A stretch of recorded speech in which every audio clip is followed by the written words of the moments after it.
একজন বড় ভাইয়ের কাছ থেকে ইন্টারভিউ নিব। ভাই আপনার সাথে একটা ইন্টারভিউ নিতে পারি? আসসালামু আলাইকুম। ভাই এখন যে এই যে দুনিয়ায় এত রঙিন যে এত জাকজমক রঙিন ভাবে বেড়াচ্ছে, এগুলো নিয়ে আপনি কিছু একটা বলেন। আসলে কি বলবো, বলার ভাষা পাচ্ছি না। আসলে এই দুনিয়াটা হচ্ছে ক্ষণিকের দুনিয়া, সবাইকে ছেড়ে চলে যেতে হবে।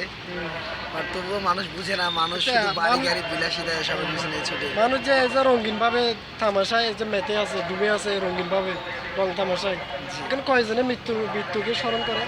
এইটাই আসলে আমাদের উচিত, প্রতি সেকেন্ডে মৃত্যুর স্মরণ রাখা।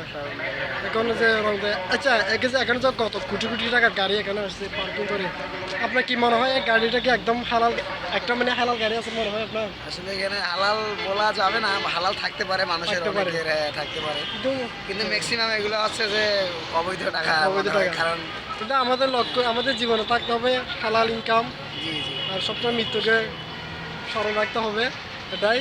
সো এখন আমরা আজকে আছি আমাদের ছাদে, হোস্টেলের ছাদে, ওই যে পাশে হচ্ছে ডিজি পার্ক আর হচ্ছে পার্কিং।